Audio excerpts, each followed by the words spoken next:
দেবাংগ ফটোটা ল'ব দিবা হ'ল ন শ্ৰদ্ধেয় সাংবাদিক বন্ধুসকল আজি এটা বিশেষ বিষয়ত আমি আপোনালোকক সম্বোধন কৰিছোঁ মোৰ লগত আছে ৰাইজৰ দলৰ কাৰ্যকৰী সভাপতি গোবিন্দ চেতিয়া ফুকন সাধাৰণ সম্পাদক লোহিত গগৈ ৰুবুল দাস সম্পাদক দীপাংকৰ কলিতা আৰু তথ্য প্ৰচাৰ সম্পাদক দেবাংগ সৌৰভ গগৈ মই প্ৰথমে স্পষ্ট কৰি দিব বিচাৰিছোঁ যে আজিৰ এই সংবাদমেল ৰাইজৰ দলৰ আনুষ্ঠানিক সংবাদমেল নহয় ৰাইজৰ দলৰ সভাপতি কাৰাৰুদ্ধ সভাপতি অখিল গগৈয়ে সাম্প্ৰতিক ৰাজনৈতিক প্ৰেক্ষাপটত সাম্প্ৰতিক নিৰ্বাচনী প্ৰেক্ষাপটত আৰু অসম বিৰোধী বিজেপিক পৰাভূত কৰি এখন কাৰ বিৰোধী চৰকাৰ অসমত কেনেকৈ প্ৰতিষ্ঠা কৰিব পাৰি এই সম্পৰ্কত তেখেতে অসমৰ সকলো বিৰোধী ৰাজনৈতিক দললৈ এখন পত্ৰ প্ৰেৰণ কৰিছে আৰু এই পত্ৰখন এতিয়াও আমাৰ ৰাইজৰ দলৰ বিবেচনাধীন হৈ আছে পত্ৰ সন্দৰ্ভত আমাৰ সিদ্ধান্ত আমি পৰৱৰ্তী সময়ত গ্ৰহণ কৰিম দলৰ সভাপতি হিচাপে কাৰাৰুদ্ধ অখিল গগৈয়ে আমালৈ প্ৰেৰণ কৰা পত্ৰখন মই আপোনালোকৰ আগত আচলতে আজিৰ এই সংবাদমেলৰ জৰিয়তে পাঠ কৰি দিব বিচাৰিছোঁ অখিল গগৈ লিখা পত্ৰখন হৈছে অসমৰ সন্মানীয় ৰাজনৈতিক দলসমূহৰ নেতৃবৰ্গলৈ মুকলি চিঠি অসমত বিজেপিৰ বিৰুদ্ধে এজন বিৰোধী প্ৰাৰ্থী দিয়ক বিভক্ত বিৰোধী দলে বিজেপিক বিজয়ৰ পথ উলিয়াই নিদিব বিৰোধী পক্ষই বিজেপিক পৰাভূত কৰাৰ বাবে ঐক্যবদ্ধ আৰু ফলপ্ৰসূ সিদ্ধান্ত ল'ব পৰা নাই প্ৰয়োজন হ'লে মই নিৰ্বাচনত প্ৰতিদ্বন্দ্বিতা নকৰোঁ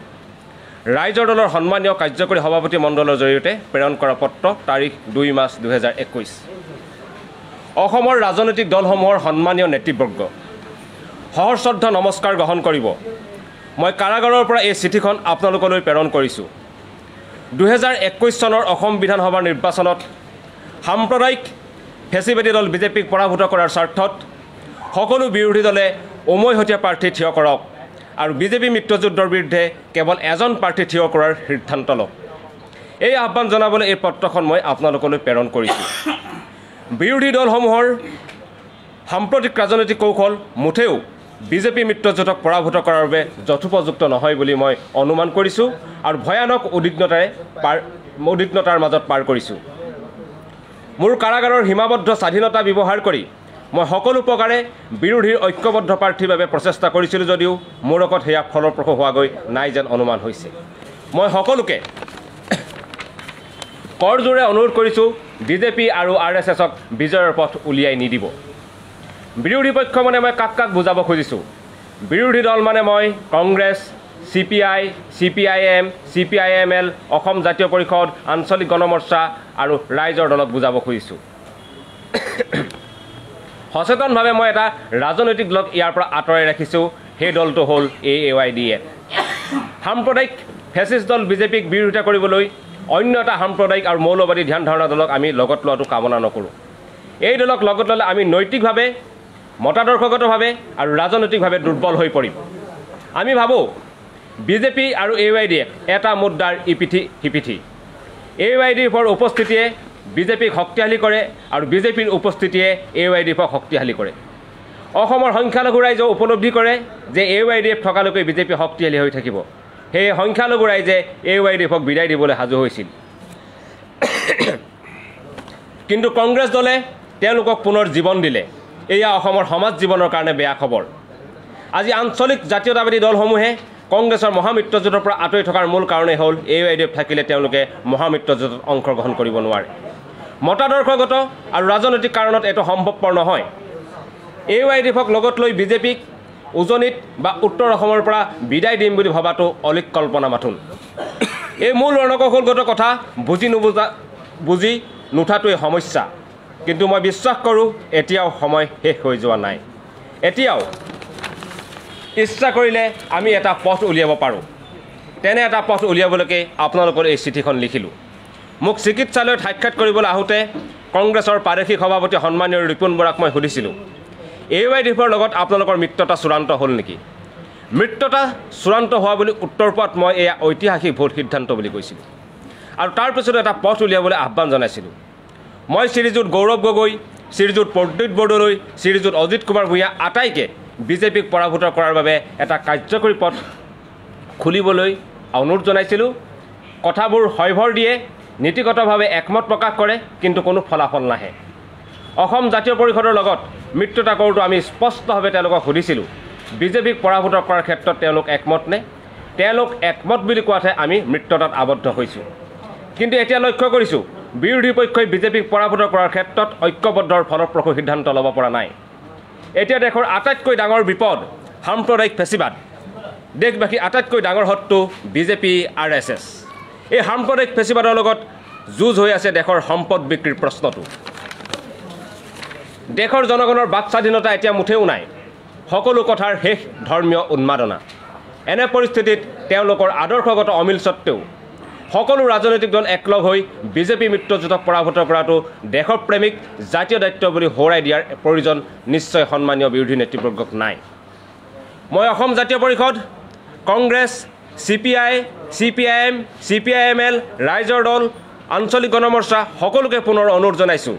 বিজেপিক পৰাভূত কৰাৰ ক্ষেত্ৰত সঠিক ৰণকৌশল গ্ৰহণ কৰক। এয়া অসমীয়া জাতিৰ জীৱন মৰণৰ যুঁজ, অসমীয়া জাতিৰ জাতীয় অস্তিত্ব ৰক্ষাৰ যুঁজ। এতিয়াও সময় শেষ হোৱা নাই।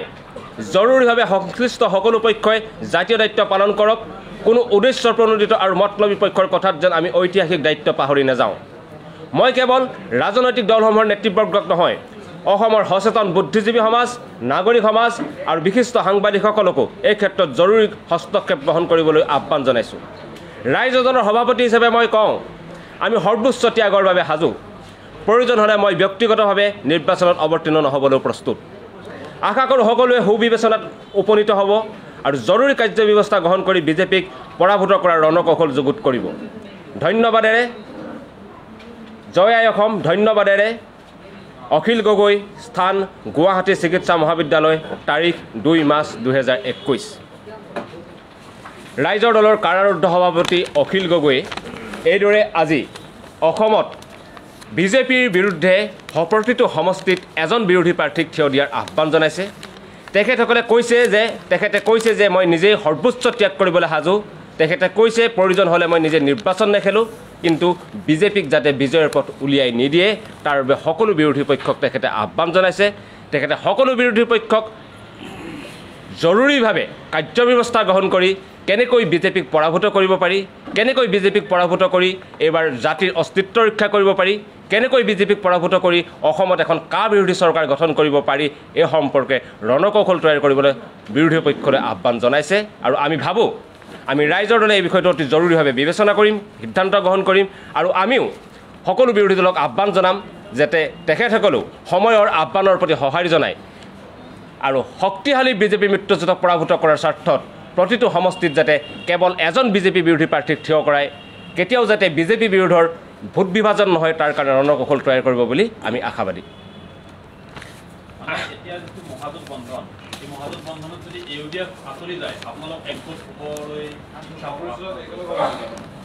হয় আমি অতি স্পষ্টভাৱে জনাব বিচাৰিছোঁ যে আমাৰ দল গঠনৰ পূৰ্বৰে পৰা আচলতে কংগ্ৰেছ আৰু AIDFৰ মিত্ৰতাৰ প্ৰসংগ চৰ্চা চলি আছিল আৰু দলৰ আনুষ্ঠানিক আত্মপ্ৰকাশৰ পূৰ্বেই অখিল গগৈ কাৰাগাৰত সাক্ষাৎ কৰি ৰিপুণ বৰাই কৈছিল যে তেখেতসকলৰ AIDFৰ লগত মিত্ৰতা প্ৰায় চূড়ান্ত হৈছে আৰু তেতিয়া আমি কৈ দিছিলোঁ যে যদিহে AIDF লগত থাকে তেনেহ'লে আমি কোনো শক্তিৰ লগত AIDFৰ লগত থকা কোনো শক্তিৰ লগত আমি মিত্ৰপক্ষত আবদ্ধ হ'ব নোৱাৰোঁ আৰু সেইটো আমাৰ অতি স্পষ্ট স্থিতি আছিল কাৰণ কংগ্ৰেছ আৰু AIDF ইটো আনটোৰ পৰিপূৰক শক্তি শেহতীয়া সিদ্ধান্ত ইতিমধ্যে আমি জাতীয় পৰিষদৰ লগত ঐক্যবদ্ধভাৱে 21ৰ নিৰ্বাচনত যুঁজাৰ সিদ্ধান্ত গ্ৰহণ কৰিছোঁ আমি যিকোনো প্ৰকাৰে এখন কাৰ বিৰোধী চৰকাৰ যাতে এবাৰ দিছপুৰত বহুৱাব পাৰি তাৰ বাবে আপ্ৰাণ চেষ্টা চলাইছোঁ কিন্তু আমি ভাবোঁ যে সঁচাকৈ যদি বিজেপিক পৰাভূত কৰিব লাগে বিজেপি যদি চৰকাৰ আহিব নালাগে তেনেহ'লে আমি সকলো বিৰোধী দল লগ হৈ ৰণকৌশল তৈয়াৰ কৰিব লাগিব কাৰণ বিজেপি বিৰোধী শিবিৰৰ ভোট বিভাজনৰ জৰিয়তে বহু সমষ্টিত বিজেপি প্ৰাৰ্থী জয়ী হোৱাৰ সম্ভাৱনা প্ৰকট হৈ উঠিছে হাতত সময় কম কিন্তু যদিহে সদিচ্ছা থাকে আমি ভাবোঁ যে খুব কম সময়ৰ ভিতৰতো আমি এনেধৰণৰ ৰণকৌশল তৈয়াৰ কৰি ল'ব পাৰোঁ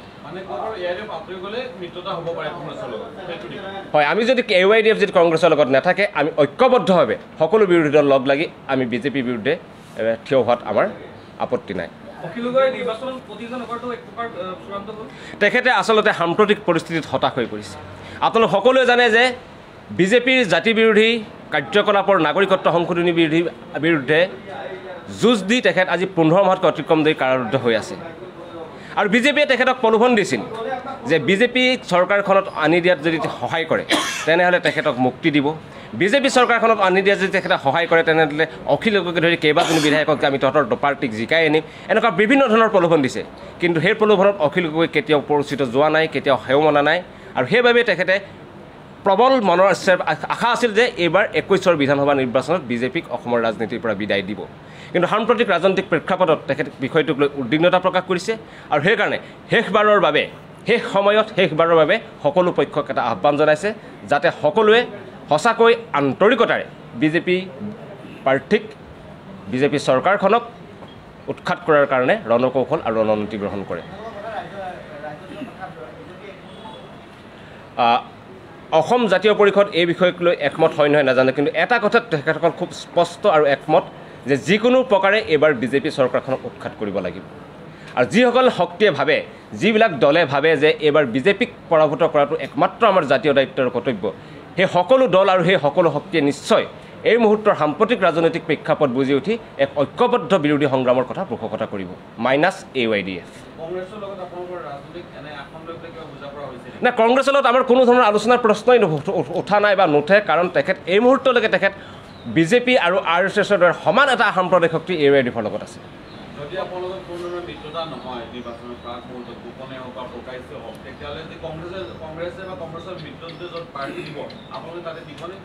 না গোপন মিত্ৰতাৰ কোনো প্ৰশ্ন নুঠে আমি কৈছোঁ যে এই মুহূৰ্তত বিজেপিক যদি পৰাভূত কৰিব লাগে তেনেহ'লে AIDFক বাদ দি বাকী সকলো বিৰোধী পক্ষৰ ঐক্যবদ্ধ সংগ্ৰামৰ প্ৰয়োজন আমি অনুভৱ কৰিছোঁ আৰু সেইকাৰণে এই আহ্বান আমাৰ ৰাজ্য দলৰ সভাপতিয়ে সকলো বিৰোধী দলৰ নেতৃবৰ্গলৈ দিছে AIDFক বাদ দি কিন্তু গৌৰৱে কৈছে যে ৰাজ্যৰ দলে হওক বা এজিপিয়ে হওক মিত্ৰতাৰ ক্ষেত্ৰত তেওঁলোকৰ দুৱাৰ খোলা বুলি কৈছে কিন্তু যদি আপুনি এতিয়া যিটো কথা কৈছে যে AIDFৰ লগত তেওঁলোকে মিত্ৰতা থাকে তেনেহ'লে আপোনালোকে কোনো কাৰণত আপোনালোকে তেওঁলোকৰ লগ নহয় মহাজোঁট বহল আপোনালোকে কোনো পধ্যে তাৰ অৱকাশ নাই সিদ্ধান্ত নে এক প্ৰকাৰৰ কুকিয়নি এয়া আমাৰ প্ৰথম দিনাখনৰ পৰাই লোৱা এক নীতিগত আদৰ্শগত সিদ্ধান্ত যে কোনো পধ্যে কোনো সাম্প্ৰদায়িক শক্তিৰ লগত আমাৰ কোনো পধ্যে কোনো ধৰণৰ বুজা পৰাৰ প্ৰশ্ন উঠিব নোৱাৰে অসমৰ বাবে বিজেপি যিমান ভয়াৱহ RSS যিমান ভয়াৱহ AIDF সমানে ভয়াৱহ বুলি ভাবোঁ আৰু সেই ভয়াৱহ অসম বিৰোধী শক্তিৰ লগত আমাৰ ৰাইজৰ দলৰ কোনো পধ্যেই কোনো ধৰণৰ বুজা পৰা কোনো ধৰণৰ মিলা মিছাৰ কোনো ধৰণৰ প্ৰশ্ন নুঠে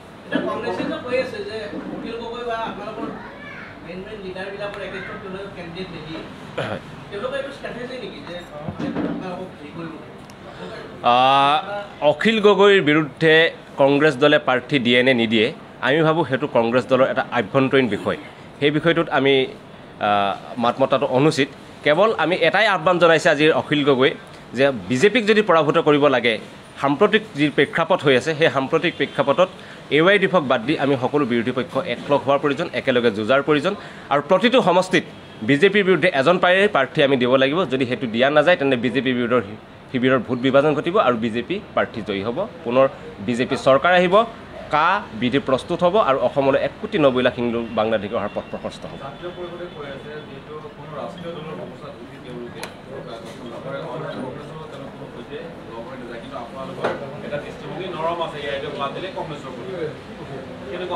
হয় কাৰণ এয়া আমি সময়ৰ আহ্বান বুলি ভাবিছোঁ আমিও ভাবোঁ যে ৰাষ্ট্ৰীয় শক্তিয়ে অসমক লুণ্ঠন কৰি আছে আমিও ভাবোঁ যে কংগ্ৰেছৰ 70 বছৰীয়া শাসনকালত অসমৰ যি ধৰণৰ উন্নয়ন হ'ব লগা আছিল তেনেধৰণৰ কোনো ধৰণৰ উন্নয়ন আমাৰ নহ'ল কিন্তু এইবাৰ যদি আমি বিজেপিক পৰাভূত কৰাটো আমি জাতিৰ অস্তিত্ব ৰক্ষাৰ যুঁজ বুলি ভাবিছোঁ যদি বিজেপি যদি পুনৰ আহে তেনেহ'লে অসমীয়া জাতি আৰু বাচি নাথাকিব বিজেপি যদি পুনৰ শাসনলৈ আহে তেনেহ'লে অসমত অসমীয়াসকলৰ অৱস্থা হয়তো ত্ৰিপুৰীসকলৰ দৰে অৱস্থা হ'বলৈ গৈ আছে গতিকে বিজেপিক হৰুৱাৰ স্বাৰ্থত এইবাৰ আমি আদৰ্শগত মিল নাথাকিলেও আমি বাকী দলসমূহ বিৰোধী দলসমূহ ঐক্যবদ্ধ হোৱাৰ প্ৰয়োজন আহি পৰিছে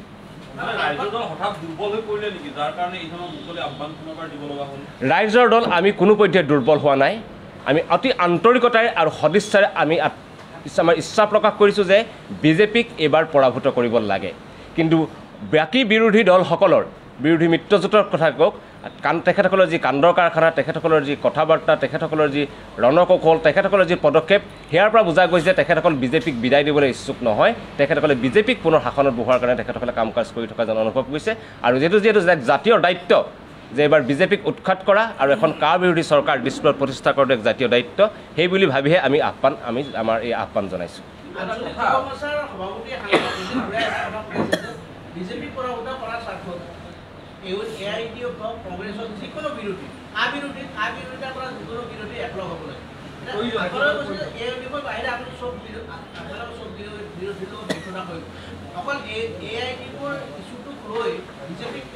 নহয় প্ৰশ্নটো মই স্পষ্ট কৰিছোঁ এয়া আমাৰ মৃত্যতাৰ কোনো ধৰণৰ প্ৰস্তাৱ নহয় আমি ঐক্যবদ্ধভাৱে যুঁজাৰ এক ৰণকৌশল তৈয়াৰ কৰিবলৈ গৈছোঁ আমি কোনোপধ্যেই কোনো কাৰোবাৰ লগত মিত্ৰজোঁটত যাম নাই আমাৰ মিত্ৰতা ইতিমধ্যে অসম জাতীয় পৰিষদৰ লগত আনুষ্ঠানিকভাৱে হৈ গৈছে গতিকে আমি অন্য শক্তিৰ লগত মিত্ৰতাৰ কথা কোৱা নাই আমি কৈছোঁ যে আমি এনেকুৱা ধৰণৰ ৰণকৌশল তৈয়াৰ কৰিব লাগে যাতে আমি প্ৰতিটো সমষ্টিত বিজেপিৰ বিৰোধী এজন প্ৰাৰ্থীক আমি থিয় কৰাব পাৰোঁ তেনেকুৱা ধৰণৰ ৰণকৌশলৰ কথা কৈছোঁ আৰু AYDFক লগত লৈ কোনোপধ্যে এই যুঁজ সম্ভৱপৰ নহয় এইটো নীতিগত আৰু আদৰ্শগতভাৱেও নহয় আৰু ৰণকৌশলগতভাৱেও নহয় কোনোপধ্যে নহয় আমি যদি AYDFক বাদ দিওঁ আমি নিশ্চিত যে এইবাৰ আমি AYDFক বাদ দি যদি আমি বিজেপিক পৰাভূত কৰাৰ কাৰণে ৰণকৌশল তৈয়াৰ কৰোঁ তেনেহ'লে এইবাৰ ডিছপ্লত এখন কা বিৰোধী চৰকাৰ ডিছপ্লত এখন অনা বিজেপি চৰকাৰ বহাটো প্ৰায় নিশ্চিত দেখা গৈছে যে আপোনালোকে যিটো কথা কৈছে এই সমীকৰণটো বাস্তৱিকতে অসমৰ বহু সমষ্টিত 1/3 সমষ্টিতেই দেখোন সম্ভৱ নহয় আজি তাৰিখত আপুনি চাওক মঙলদৈ সমষ্টিটোত আপোনালোকৰ যিকেইজন মানুহ আছে তেওঁলোকে যদি কংগ্ৰেছ ছাপোৰ্ট কৰি দিয়ে বিজেপি ওলাই গুচি যাব চিধাকে কাৰণ কংগ্ৰেছৰ ছাপোৰ্ট কৰি দিয়াৰ লগে লগে ARDF আঁতৰি গ'লে ARDF যোৱা বছৰ পাইছে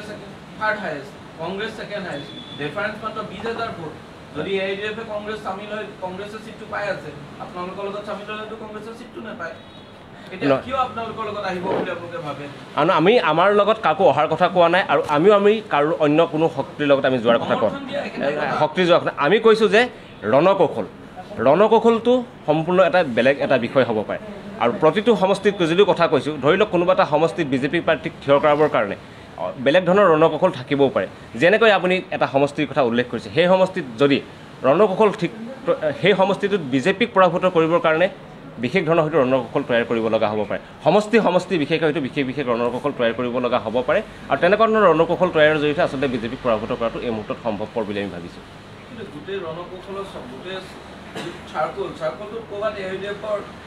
এখন হাত হ'লেও থাকি যাব লাগিব দেখোন নহ'লে এইটো সম্ভৱ হ'ব জানো আমি ভাবোঁ যে AYDFক বাদ দি আমি এই কথাটো সম্ভৱপৰ বুলি আমি ভাবোঁ কাৰণ এটা কথা আপোনালোকে নিশ্চিত হৈ থাকক যে AYDF আৰু কংগ্ৰেছৰ মিত্ৰজোঁটৰ পিছত বা AYDF যি শক্তিৰ লগত থাকিব সেই শক্তিক কেতিয়াও উজনি অসমত সেই শক্তিক কেতিয়াও উত্তৰ অসমত সেই শক্তিক কেতিয়াও অসমৰ থলুৱা মানুহে খিলঞ্জীয়া মানুহে কেতিয়াও সেই শক্তিৰ পক্ষত নাথাকে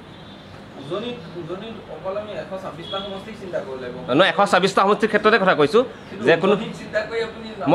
মই সেইটো কথা কোৱা নাই যে কেতিয়াও অসমৰ থলুৱা মানুহ খিলঞ্জীয়া মানুহ কোনো পধ্যে AYDFৰ লগত থকা শক্তি পক্ষ নকৰে সেইটো মই বুজিছোঁ আপোনালোকে আৰু থলুৱা আৰু খিলঞ্জীয়া মানুহৰ সমৰ্থন অবিহনে আপোনালোকে আদৰ্শগত কাৰণত ৰাইজৰ দল AJP যোনেই নহওক AYDF আঁতৰত থাকিব লাগিব এইটো আদৰ্শ কিন্তু প্ৰেক্টিকেল যদি আমি চাওঁ যে এটা সমষ্টিত যোৱা 16 ইলেকশ্যনত 73,000 পাইছে বিজেপিয়ে 50 to 57 পাইছে কংগ্ৰেছে আৰু 38 পাইছে AIDF কংগ্ৰেছ যদি পৃথক নহ'লেহেঁতেন বিজেপি ওলাই যাব নোৱাৰে যোৱাবাৰ এইটো গেম খেলি বিজেপি ওলাই গৈছে এবাৰ AIDF কংগ্ৰেছ একলগ হৈছে গতিকে বিজেপি এবাৰ সেইটো চিট নাপায় গতিকে তেনেকুৱা ক্ষেত্ৰত যে বিজেপি আৰু বিজেপিক বাদ দি AIDF কংগ্ৰেছ লগ হ'লে তাত লাখৰ ওপৰত ভোট তেওঁলোকে ইউনাইটেড কৰিব পাৰে তেনে ক্ষেত্ৰত কিয় বিজেপি কংগ্ৰেছে AIDFক এৰি আপোনালোক বা AJPৰ লগত আহিব বুলি আপোনালোকে অনুমান কৰিব কংগ্ৰেছক আমি AJP বা ৰাইজৰ লগত আহিবৰ কাৰণে আমি এইটো কথা কোৱা নাই আমি কৈছোঁ যে এনেকুৱা ধৰণৰ এক ৰণকৌশল তৈয়াৰ কৰিব লাগে যাতে আমি বিজেপি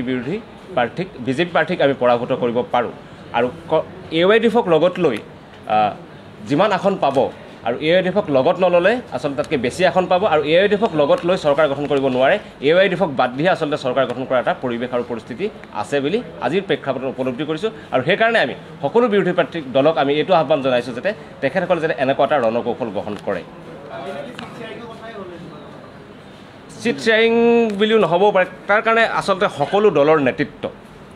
সকলো বিৰোধী দলৰ নেতৃত্ব আমি সকলো বহি লৈ এটা সিদ্ধান্ত গ্ৰহণ কৰিব লাগিব যে কেনেকৈ আমি এটা সঠিক ৰণকৌশল গ্ৰহণ কৰিব পাৰোঁ যাতে আমি বিজেপি বিৰোধী প্ৰাৰ্থীক পৰাভূত কৰিব পাৰোঁ আঞ্চলিক গণমৰ্চৰ নেতা অজিত ভূঞা আৰু কংগ্ৰেছৰ একাংশ নেতা আৰু AIDFৰ নেতাসকলেও সন্দেহ প্ৰকাশ কৰিছে ৰাইজৰ দলে যিহেতু বা অসম জাতীয় পৰিষদৰ নামনি প্ৰচাৰ চলাই আছে তেওঁলোকে এটা সন্দেহ প্ৰকাশ কৰিছে আপোনালোকে এই প্ৰচাৰে বিজেপিক সহায় কৰিব বুলি এটা অভিযোগ নাই আচলতে তেখেতসকলে আমাৰ এই ইনক্লুচিভ যিটো ৰাজনীতি সেই ইনক্লুচিভ ৰাজনীতি তেখেতসকল শংকিত হৈছে আমি অসমৰ সকলো ঠাইতে আমি সংগঠন কৰিছোঁ সকলো ঠাইতে সভা সমিতি কৰিছোঁ আৰু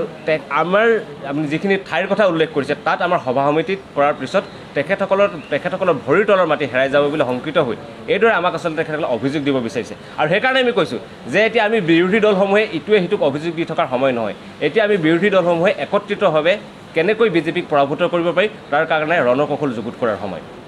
আপোনালোকৰ দুৱাৰ পৰা মুকলি আছে এতিয়া মুকলি আছে বুলি স্পষ্টকৈ সংবাদমেলত 7টা ৰাজনৈতিক দলৰ আমি সকলো 7টা ৰাজনৈতিক দললৈ এটাই আহ্বান জনাইছোঁ যাতে বিজেপি প্ৰাৰ্থীক বিজেপি চৰকাৰখনক উৎখাত কৰিবৰ কাৰণে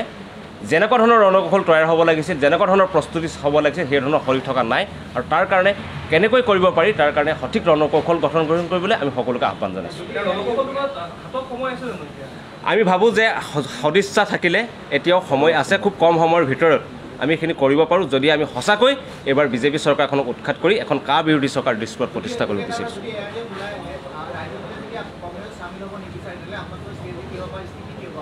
কি কৈছে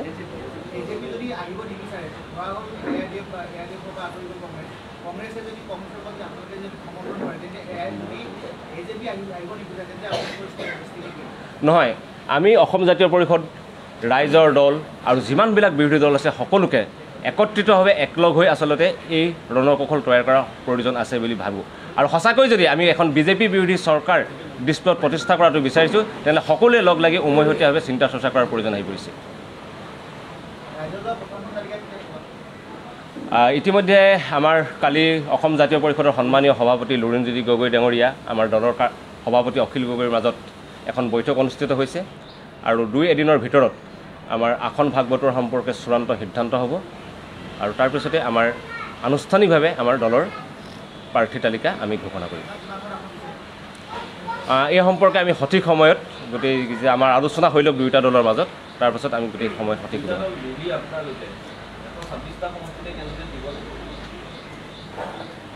চাওক এই মুহূৰ্তত আমি আহ্বান জনাইছোঁ যে কেনেকৈ বিজেপি চৰকাৰখনক উৎখাত কৰিব পাৰি আৰু সাম্প্ৰতিক এই পৰিস্থিতিৰ প্ৰেক্ষাপটত আমি ভাবোঁ যে আমি সকলো দল লগ হৈ আচলতে ৰণকৌশল তৈয়াৰ কৰা উচিত গতিকে আমি এতিয়া 126টা সমষ্টিত আমি প্ৰাৰ্থী দিম নিদিম সেই সকলো কথা আচলতে পৰৱৰ্তী সময়ত কথাবিলাক চূড়ান্ত ৰূপ পাব মই ভাবোঁ যে 63+ ৰোধ কৰা সম্ভৱ কিন্তু সম্ভৱ হ'বলৈ হ'লে বিৰোধী দলসমূহে আজি যি আহ্বান জনাইছে এই আহ্বানটো আৰু আমি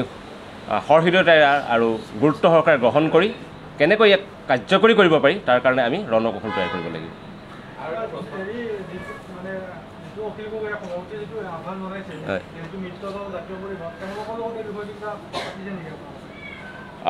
তেখেতসকলৰ লগত আমাৰ এটা বিষয়ত অতি স্পষ্টভাৱে পাতিছোঁ, কালিও আলোচনা হৈছে যে আমাৰ প্ৰথম লক্ষ্য কি। আমাৰ দুয়োটা দলে এটি সিদ্ধান্তত হৈছোঁ যে প্ৰথম লক্ষ্যটো হ'ল বিজেপিক 21ৰ নিৰ্বাচনত পৰাভূত কৰাটো, আৰু তাৰ পৰৱৰ্তী সময়ত আমাৰ সিদ্ধান্ত হ'ব কেনেকৈ এই বিষয়ে কথা গ্ৰহণ কৰিব পাৰি। যিহেতু বিজেপিক পৰাভূত কৰাটো আমাৰ দুয়োটা দলৰে প্ৰাথমিক লক্ষ্য, সেই লক্ষ্যৰ ভিত্তিত ৰাইজৰ দলৰ সভাপতিগৰাকীয়ে অতি উদ্বিগ্নতাৰে এই পত্ৰখন লিখিছে, আৰু আমাৰ দলেও গোটেই বিষয়টো বিবেচনা কৰিব লগা আছে, অসম জাতীয় পৰিষদেও গোটেই বিষয়টো বিবেচনা কৰিব লগা আছে, আৰু বাকী বিৰোধী দলসমূহ কথাটো বিবেচনা কৰি চাব লগা আছে।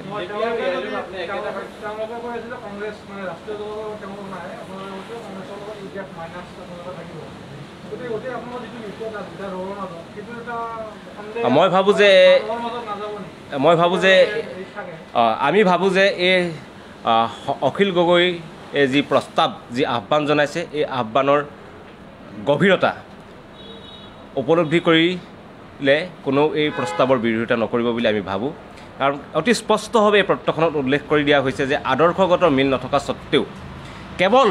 বিজেপিক পৰাভূত কৰাৰ স্বাৰ্থত আমি ঐক্যবদ্ধভাৱে যুঁজ দিয়াৰ প্ৰয়োজন আহি পৰিছে। ইউডিএফে কয় তেওঁলোকে অসম চুক্তি সমৰ্থন কথা কয় বা কা তেওঁলোকে নামানে, বিজেপিয়ে অসম চুক্তি উলংঘা কৰিছে বা কা তেওঁলোকে আনিছে, গতিকে দুয়োটাৰ ক্ষেত্ৰত আপোনাৰ অলপ পাৰ্থক্য দেখা নাপায় নেকি দুয়োটা ৰাজনৈতিক দলৰ মাজত? নহয়, চাওক, নীতিগতভাৱে কিছুমান কথা কৈ থকা আৰু তাক কাৰ্যকৰী কৰি থকাৰ মাজত আছে বিশাল পাৰ্থক্য। আমি দেখা পাইছোঁ যে বিজেপি আৰু AIDF এটাই আনটোৰ পৰিপূৰক শক্তি হিচাপে কাম কৰি আছে। আপোনালোকে এইটো সকলোৱে জানে যে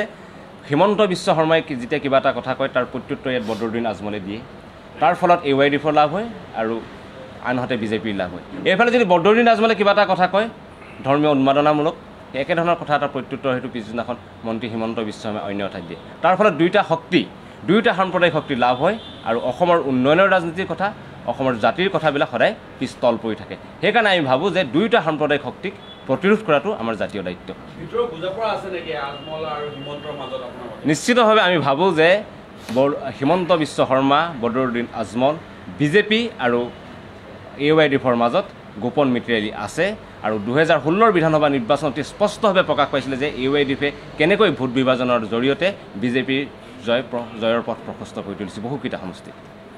এটা প্ৰশ্ন, আপুনি কিছুমান কথা এটা কথা ক'লে যে আপোনাৰ প্ৰলোভন দিছে বিজেপি কোনে কেতিয়া ক'ত প্ৰলোভন? বিজেপি কথা চৰকাৰে কৈছিলোঁ, চৰকাৰে আৰু তদন্তকাৰী সংস্থা। ইতিমধ্যে এই বিষয়ে আমি এখন বিশদ সংবাদমেল অনুষ্ঠিত কৰিছিলোঁ। সংবাদমেল অতি স্পষ্টভাৱে কৈছিলোঁ যে যেতিয়া ন্যায়ৰ জিম্মাত আছিল, যেতিয়া ন্যায়িক জিম্মাত আছিল, তেতিয়া অখিল গগৈক হত্যাৰ ভাবুকি দিয়া গৈছিল, অখিল গগৈক বহুত প্ৰলোভন দিয়া গৈছিল, তেখেতক প্ৰলোভন দিয়া গৈছিল যে তেখেতে যদি বিজেপি চৰকাৰখনত অহাত সহায় কৰি দিয়ে তেখেতৰ মুক্তি অতি শীঘ্ৰে কৰি দিয়া যাব, এনেকুৱা ধৰণৰ বিভিন্ন প্ৰলোভন দিয়া গৈছিল। সেই প্ৰলোভন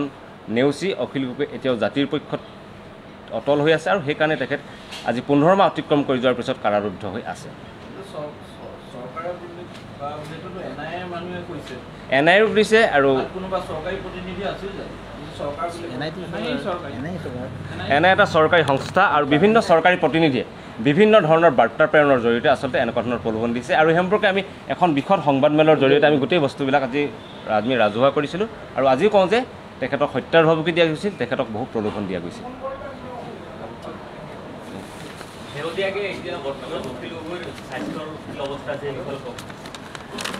অখিল গগৈৰ পিঠিৰ এটা বহুদিনীয়া অসুখ আছে, যি অসুখ তেখেত জেলত থকাত অতি বেছি হৈছিল। তেখেতটো ক'ভিড হৈছিলে, এতিয়া ক'ভিড নিগেটিভ হ'ল, কিন্তু তেখেতৰ সেই পিঠিৰ বিষ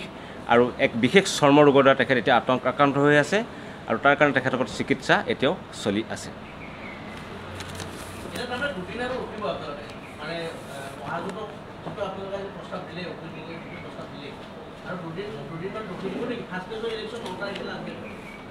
মই কৈছোঁ যে আমাৰ আৰু 2-3 দিনৰ পিছত আমি আমাৰ প্ৰাৰ্থী তালিকা ঘোষণা কৰিম। আমি ভাবোঁ যে তাৰ পূৰ্বে, আৰু চবকে আছে কিছুদিন সময় লাগিব, আমি যিমান দূৰ খা খবৰ পাইছোঁ, গতিকে 2-3 দিনৰ ভিতৰত যদি সদিচ্ছা আৰু আন্তৰিকতা থাকে তেনেহ'লে এই আহ্বান কাৰ্যকৰীকৰণ কৰাত হয়তো বিশেষ অসুবিধা নহ'ব বুলি আমি ভাবোঁ।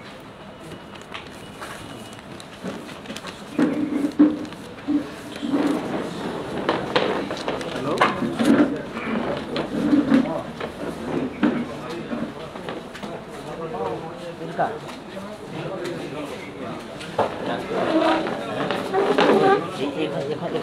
এখন লৈ গ'ল